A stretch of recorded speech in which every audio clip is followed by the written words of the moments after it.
Yeah, Connor Bedard is great, but I want Matvei Michkov. Do I sound crazy? Oh yeah, but back in summer of 2023, that wasn't seen as nearly as ridiculous of a take. I mean, Mishkov was the best producing Russian league prospect to ever come through the draft. The only time he went head to head with Bedard pre-draft was at the U18s when Mishkov led the tournament in scoring by a lot. But between rumors of Mishkov allegedly staying in Russia for the next 20 years and maybe he's not willing to sign with some teams at the top of the draft, geopolitical tension and alleged character concerns, nobody had a clue where this guy was going in the draft. Well, 6 picks after Bedard was taken by Chicago, Matvei Michkov is officially a Philadelphia Flyer. And all the aforementioned issues just aren't issues anymore, apparently. Mishkov is a Flyer, and he's one of the best producing rookies in Philadelphia history. We all know that this guy is going to be the face of Pennsylvania hockey when Sidney Crosby retires, the next Russian superstar in the NHL, and one of the most dominant forwards in the sport. Or that's what we thought. What the hell is going on?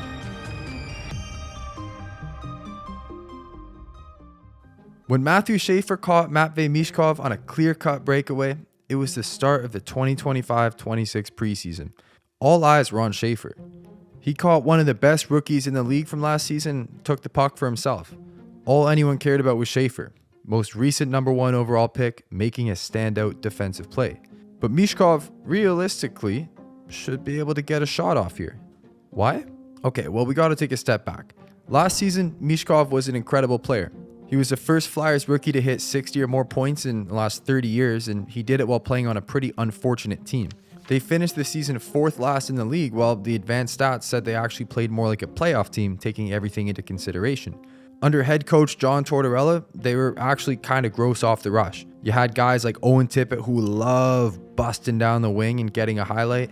Travis Konechny loves getting after it too, and Matvei Michkov, well, he's not fast, but he found his chances mainly by blowing the zone and trying to get an early step on defenders from his own end. So what was the problem? Basically, the goaltending sucked. I could go in depth here, but really all you need to know is that the best publicly available WAR model said that if they ran the most theoretically mid goalies in the league instead of the tandem they had last year, they would have allowed 55 fewer goals. They had the second worst goaltending in the history of expected goals as a stat. But you can't really go out and blame the goalies if you're the coach. So things did get a little bit messy. Tortorella got into a verbal argument with one of Philly's better young defenders, Cam York, after benching him for 50 minutes. Torts is on record saying he can't be fucked to learn how to coach this team, which is a little bit wild, right? So overall, yeah, it just got weird. The team is good, the goaltending is weird, he lost the room. Okay, Tortorella, you're gone. But if you're a Flyers fan, honestly, between you and me, you don't really care. Because you have a 19-year-old future superstar who's knocking on the door of being the face of your franchise for the next 20 years. Okay, so now we're back to this year's preseason. Schaefer just caught Mishkov. Wow, what a great young moment for a young defenseman catching that Russian phenom. Except that Russian phenom is fat, apparently. Now, I don't want to say anything out of line. Mishkov could probably bust my ass in a fight even though I'm 6 inches taller than him, shout out to me, but pictures of Mishkov entering training camp show him looking a little bit bigger now. Being bigger ain't really the end of the world. Sometimes it helps along the walls. Some of the best players in the league are actually physical guys, but Mishkov is only 5'10".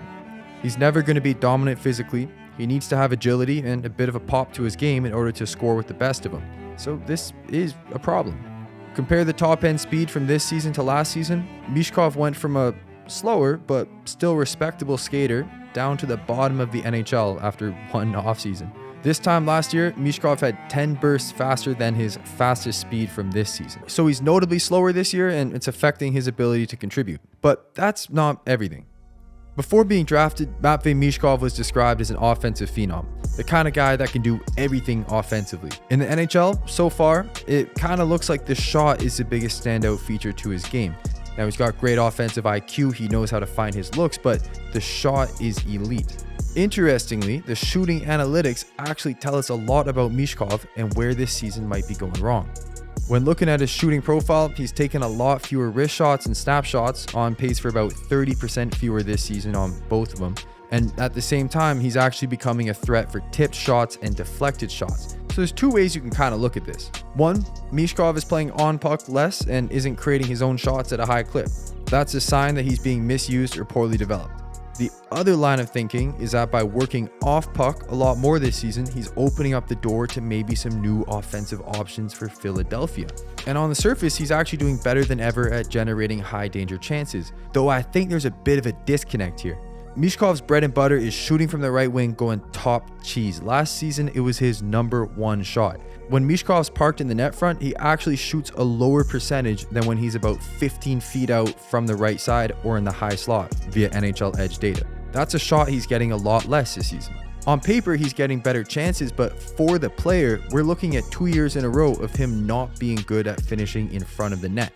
And last year, his shot was lethal. As a player, it drove his value so much that he was up near names like Adrian Kempe, Sidney Crosby, Steven Stamkos in wins added from finishing talent. This is what franchise level talent can do for you. This guy's practiced his shot from the right side, so much so that 18 of his 28 goals last season went right. It's just his shot. On the breakaway, it's forehand backhand. From the high slot, he's aiming top cheddar. He shoots 24% on shots at the right side of the net compared to only 6% for shots on the left side of the net, even though he shoots about the same amount both sides. That's not a small difference at all. So what does that mean for Matvei Michkov?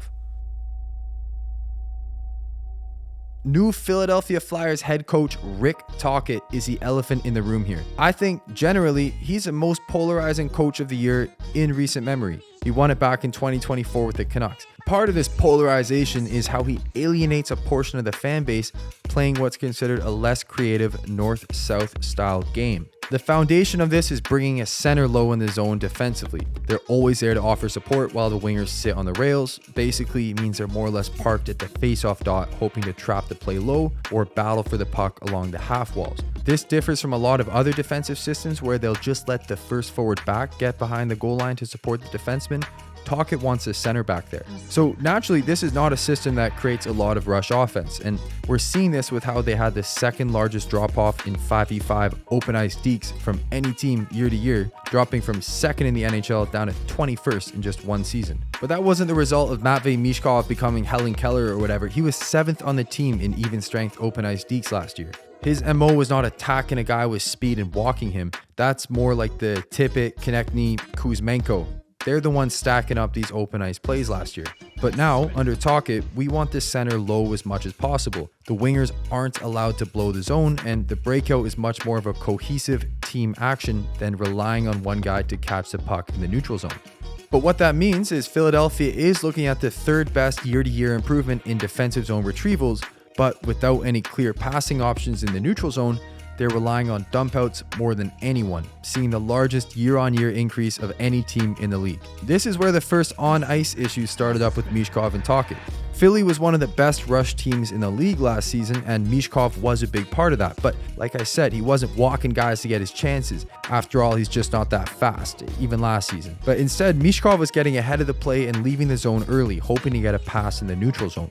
And he did this a lot. It made for some extremely exciting moments in Philly last year, but it also led to Mishkov having some of the worst defensive analytics of anyone in the NHL. There is an absolute truth under Rick Tocchet's defensive system. For this to work, you can't have wingers giving up their spots on the rails. They're relied on to support the slot after a defensive breakdown below the net, and they're also relied on to win puck battles along the walls to get it out of the defensive zone. If Mishkov starts looking like Odysseus getting lost in the neutral zone, where am I? And the puck comes up the wall to his spot, Tocchet is gonna be pissed off. Early in the season, he tried blowing the zone. It led to a defensive breakdown. Tocchet benched him for the rest of the game. We're just about in February now. Mishkov is more or less settled into Tocchet's system. And the result is you got a franchise level skilled forward who's not given as much as he has to create himself. And that problem is kind of exacerbated when you realize that Matvei Michkov is a right winger who has played most of the season on the left wing. Okay, let's go over some basics. If you're a winger and you shoot left, you normally play on the left. It's called playing on your strong side. Playing your strong side makes it easier to shield and protect the puck in the offensive zone. It's easier to pick up pucks along the walls because you're doing it on your forehand versus your backhand. And through the neutral zone, you've got the puck against the boards, making it easier to protect or make a play if you want to bring it into the middle of the ice. It's just so much easier in a lot of different situations to play on your strong side. That's why despite there being 2 left-handed forwards for every right-handed forward in the NHL, 89% of left wingers shoot left and 61% of right wingers shoot right. But if you shoot left while playing the right wing, that would be called playing your off wing. There are advantages to working the off wing, like improved shooting angles, better one-time options, being able to cut into the slot for a shot, but that comes at the cost of getting the puck off the wall on your backhand, which, like I said, is significantly harder at game speed. This is going to have to be a skill you work on. Not just off the wall though, you have to be able to corral breakout passes on your backhand at speed. Through the neutral zone, this is a serious challenge, especially since in zone, you also have to be able to create separation high after entry. Otherwise, you're going to be forced down the wing with the puck on your backhand, giving you very few options, or arguably even harder unless you're Sidney Crosby or whatever, cutting towards the slot on your backhand. It's not easy to do most of the little things in hockey on your backhand. That's why 10 of the bottom 20 wingers in defensive war over the last 3 seasons played the off wing. For all of the offensive advantages, there are defensive disadvantages that can outweigh it by a hefty amount. But what really matters is that Matvei Michkov grew up and was drafted to be a right winger despite being a left-handed shot. But Philadelphia Flyers head coach Rick Tocchet is on record saying it's better for him to be playing the left wing. Okay, let's hear him out. Tocchet was asked about Mishkov playing on the left wing after practice the other day, and his reasoning basically boiled down to one key issue. Mishkov needs to play with pace through the neutral zone. It's easier to do so on your strong side. Okay, that's a fair criticism. Mishkov is a lot slower this season. Playing on the off wing through the neutral zone is putting him at a disadvantage. If a guy steps up on you, you have to speed to get around or to chip it in and recover the puck. This is from last season. He corrals it on the backhand, which slows him down, looks past, tries to take it past Faravari, who's fast enough to win the battle. And you notice how Mishkov needs to put it on the backhand, a hard position to stick handle with speed or to win a battle in. And like I said, that was last season when he was a little bit quicker now. When coming up the left wall, he can easily pick up the puck on his forehand, and overall, he's a better target for breakout passes through the neutral zone. But we are seeing how, despite playing left wing, Mishkov is forcing the puck right and forcing the play to the right, seemingly out of habit, not because it's better for the Flyers or for his own play. The offensive blue line is one of the most dangerous places in hockey to turn the puck over, and I can't imagine Tocchet is a super chill guy about how nonchalant Mishkov is there. To be clear, last season this was an issue as well, but last season, Mishkov got ahead of this a lot by blowing the zone, turning to face the puck, and receiving it on the forehand. That liberty isn't there for Mishkov this season, and in the 20 or so shifts he gets a game, it's hard to push the tempo from the off wing as a slower guy. So on this leg, I entirely agree with Rick Tocchet. In transition from the off wing, Mishkov is turning the puck over a lot, and the lack of leg speed is contributing to that. It's just easier to transport the puck through the neutral zone and easier to play defense on your strong side than your off wing. And really, the data backs up this rationale from Tocchet. Mishkov is both entering the zone at a higher rate and has a higher defensive WAR this season than last season, despite playing fewer minutes a game and playing predominantly on the strong side.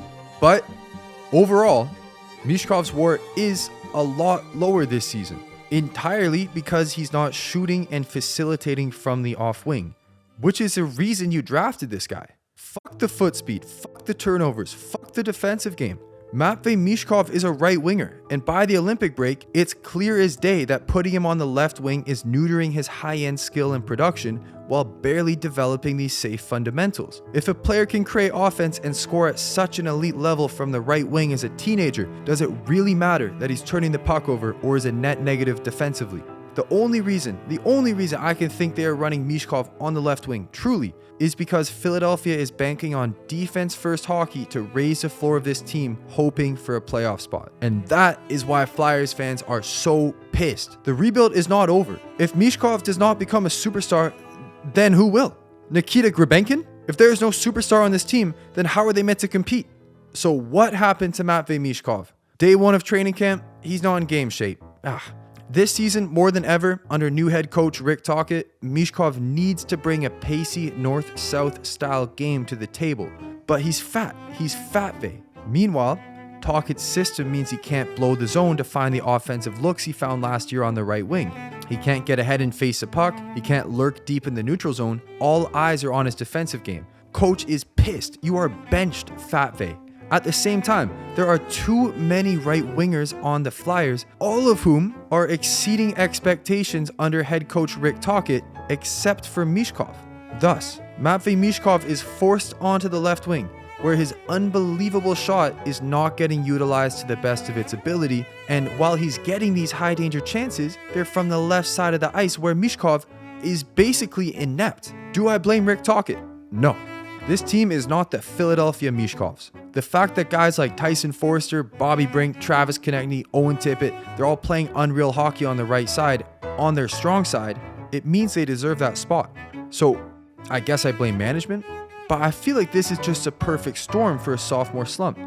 The kind of slump that would make someone give up on a prospect. When it comes to Philly, I used to pray for times like this that they would get a guy of Mishkov's caliber, and now I'm praying again that they managed to sneak their way into the top of the draft. Getting one last superstar prospect would do everything for this rebuild. It takes the pressure off of Mishkov, and it gives him the chance to work in the offensive zone with another ultra creative play driver. Listen, I just spent the last 15 minutes basically writing a manifesto about how much is going wrong for this guy, and he's still one of the better forwards on Philadelphia as a 20-year-old, playing an unfamiliar position in a defensive structure that does not try to prioritize offensive creativity or Mishkov's most valuable asset, his ridiculous shot.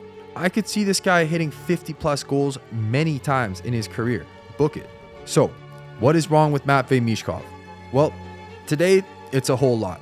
But Philly knew it was never going to be easy working with this guy since before the draft.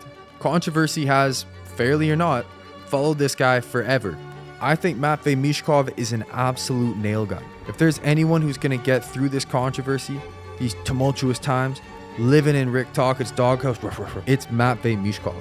But if the playoffs start to look like they're out of reach, honestly, tell Tocchet to take the spring and summer off, put Matvei back on the right wing, and let's all just put this season behind us. Thanks so much for watching. Please subscribe. Bye-bye.